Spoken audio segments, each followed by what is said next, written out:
یہ 295 سی جس طرح محمد صلی اللہ علیہ وسلم کی عزت کے تحفظ کی ضمانت دیتا ہے، اسی طرح عیسیٰ علیہ السلام، موسیٰ علیہ السلام، ابراہیم علیہ السلام، آدم علیہ السلام، سلیمان علیہ السلام، جن کے ماننے کے یہ دعوے دار ہیں، ان کے بارے میں بھی یہی قانون ہے۔ لیکن وہ جناب اس کی مخالفت کرتے۔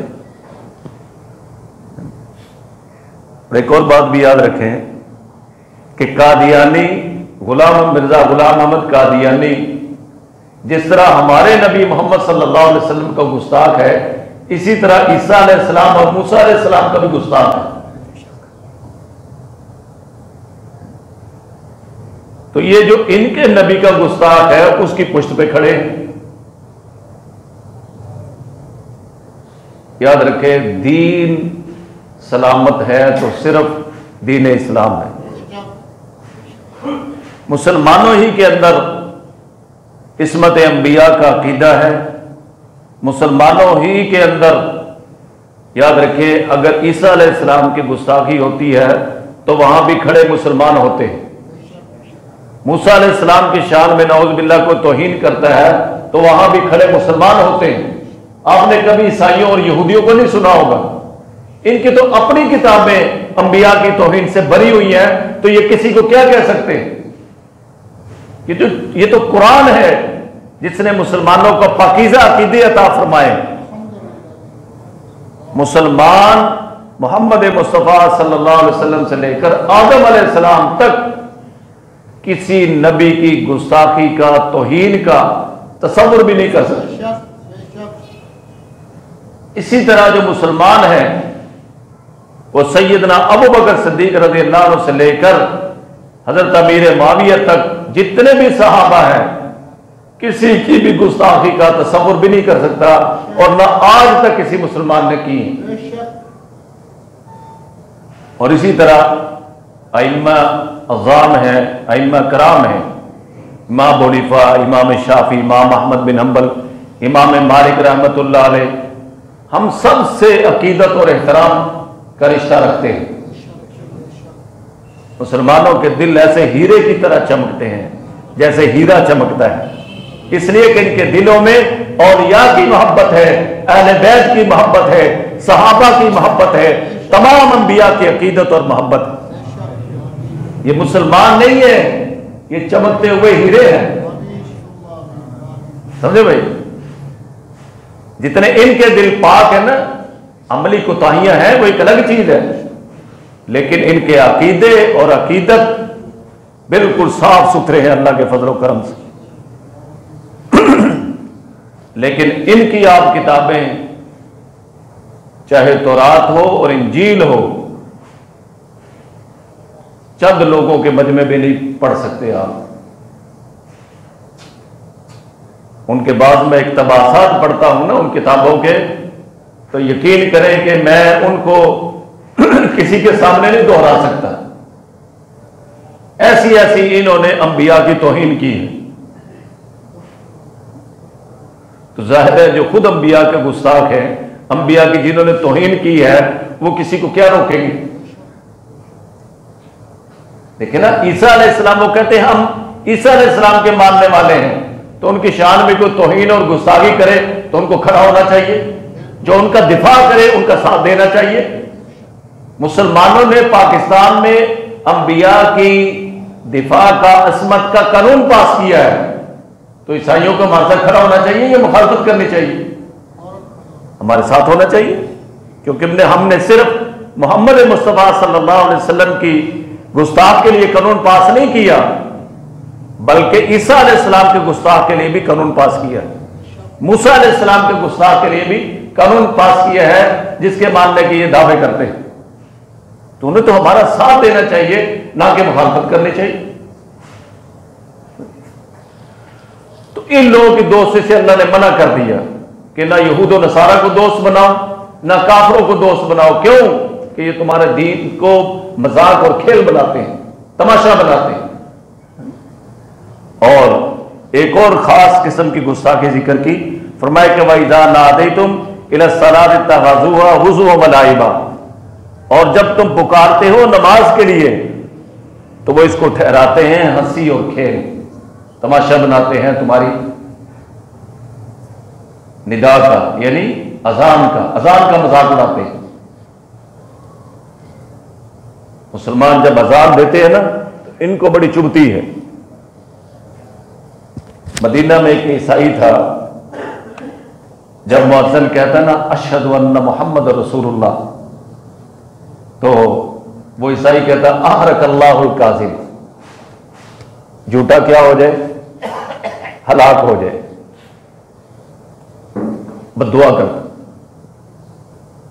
مؤذن کہتا نا مدینہ میں اشہد ان محمد رسول اللہ، تو وہ بد دعا کرتا عیسائی احرق اللہ الکاذب، یعنی وہ تو حضور کی شہادت کی، نبی ہونے کی گواہی نہیں دیتے، نعوذ باللہ مؤذن کو جھوٹا کہتا تھا اور پھر بد دعا کرتا کہ احرق اللہ الکاذب، جھوٹ بولنے والا کیا ہو جائے،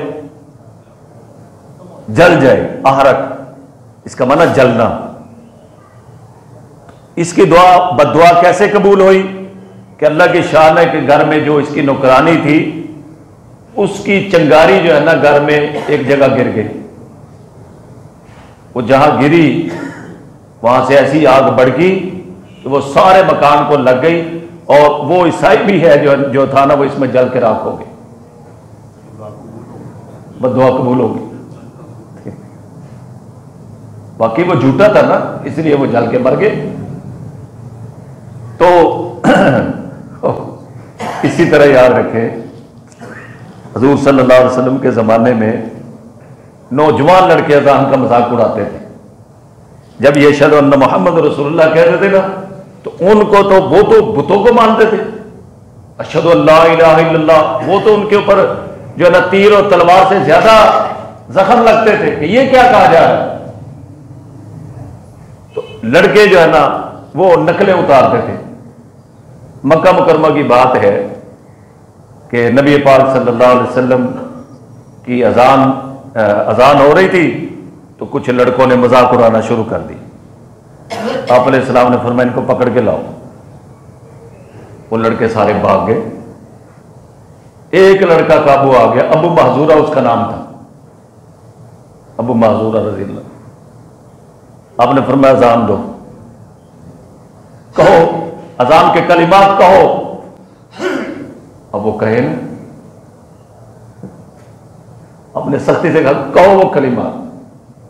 خیر اس نے اذان شروع کی، اللہ اکبر اللہ اکبر اللہ اکبر اللہ اکبر، اشہد ان لا الہ الا اللہ اشہد ان محمد اشہد۔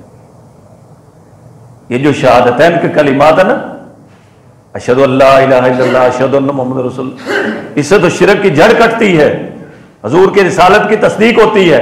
جب یہاں پہنچا نا اشہد، اب نہیں آ سکتا، اونچی کیا ہے، اونچی کہو۔ اس نے پھر جو ہے نا جب اونچی آواز سے کہا اللہ نے دل کو روشن کر دیا اور وہ مسلمان ہو۔ پھر وہ اللہ کے نبی صلی اللہ علیہ وسلم نے پھر ان کو مکہ کا مؤذن بنا دیا۔ پھر وہ جب بھی اذان دیتے تھے تو ترجیح کرتے تھے۔ ترجیح کا معنی یہ ہے کہ اشہد ان لا الہ الا اللہ اشہد ان محمد رسول اللہ، یہ دو دفعہ ہے نا، اس کو وہ 4 دفعہ کہتے تھے کہ حضور نے ان سے 4 دفعہ کہلوایا تھا، اس وجہ سے وہ بھی 4 دفعہ کہتے تھے۔ اس لیے بعض ائمہ اس کا قائل ہے کہ اذان میں ترجیح کی جائے۔ تو بہرحال یہ بھی مذاق اڑانے آئے تھے، لیکن اللہ نے ان کو ہدایت عطا فرما دی۔ سمجھے بھائی، ابو محذورہ رضی اللہ عنہ۔ اذان جہاں تک اذان کی آواز جاتی ہے وہاں سے شیطان جو ہے وہ ہوا خارج کرتا ہوا بھاگ جاتا ہے۔ اس لیے جو ہے نا کبھی کبھی گھروں میں بھی اذان دیا کرو کہ وہاں جتنے شیطان ہیں نا وہ وہاں سے دور ہو جائیں۔ یہ اذان کے جو کلمات ہیں جہاں تک مؤذن کی آواز جاتی ہے وہ ساری چیزیں قیامت کے دن اس کے حق میں گواہی دیں گی۔ اور ہمارے حضرت حائصہ رحمۃ اللہ علیہ میرے پیر و مرشد فرمایا کرتے تھے کہ جب تم اذان دو نا تو پھر جو ہے نا یہ نیت کرو کہ اللہ پوری دنیا کو سنا رہا ہوں۔ ظاہر ہے ایک مؤذن کی اذان دینے والے کی آواز کہاں تک جا سکتی ہے؟ لیکن جب تم اذان کرو نیت کرنا تمہارا کام ہے، پہنچانا اللہ کا کام ہے۔ پہنچانا کس کا کام ہے؟ اللہ کا کام ہے۔ سیدنا ابراہیم علیہ السلام نے اللہ کا گھر بنا دیا، اب اللہ نے کیا فرمایا؟ وَأَذِّنْ فِي النَّاسِ بِالْحَجِّ، لوگوں کو حج کے لیے بلاؤ۔ اب نہ سپیکر تھے نہ یہ موجودہ نظام تھے، ابراہیم علیہ السلام نے لوگوں کو حج کی آواز دی، تو اللہ پاک نے جن لوگوں کے مقدر میں حج تھا ان کو آواز پہنچا دی، چاہے وہ دنیا کے اندر موجود تھے، چاہے ماں کے رحموں کے اندر موجود تھے، چاہے وہ جو ہے عالم ارواح کے اندر تھے، اللہ نے سب تک آواز پہنچا دی۔ اور پھر جس نے جتنی مرتبہ جس کے نصیب میں تھا جتنی مرتبہ اس نے لبیک کہا اتنے ہی دفعہ اس کو اللہ نے حج کی توفیق بھی عطا فرما دی۔ سمجھے بھائی؟ اب آپ کئی لوگ دیکھیں گے کہ ماشاءاللہ 25 حج کیے، وہ لبیک کہہ کے آئے ہیں، وہ لبیک کہہ کے آئے ہیں، ٹھیک۔ اور کئی ایسے ہیں، آپ یقین کریں کہ سارا کچھ ہوتا ہے، مال بھی ہوتا ہے، صحت بھی ہوتی ہے، سارا انتظام ہوتا ہے، لیکن حج کی توفیق نہیں ہوتی۔ آپ یقین کریں میں نے ایک آدمی سے پوچھا، کہنے لگا میں نے یورپ سارا پھر لیا ہے، امریکہ، روس، پتہ نہیں کتنے ملک میں نے پھرے ہیں۔ میں نے کہا حج بھی کیا کہ نہیں کیا؟ کہتا نہیں کیا۔ میں نے کہا کل قیامت کے دن اللہ نے کہہ دیا کہ تیرے پاسپورٹ پہ دنیا جہان کے ملکوں کی سٹیمپیں لگی تھی، ایک مدینے کی سٹیمپ نہیں لگوا سکا، کیا جواب دے گا؟ یا تو بندہ گیا ہی نہیں دنیا میں کہیں، ایک بندہ ساری دنیا میں پھر گیا پھر بھی مدینے تک نہیں جا سکا، تو قیامت کے دن کیا جواب دے گا؟ سمجھے بھائی؟ اللہ پاک جو ہے نا ان بابرکت جگہوں سے کسی کو محروم نہ کرے، اللہ تعالیٰ ہر مسلمان کو بار بار حاضری نصیب فرمائے۔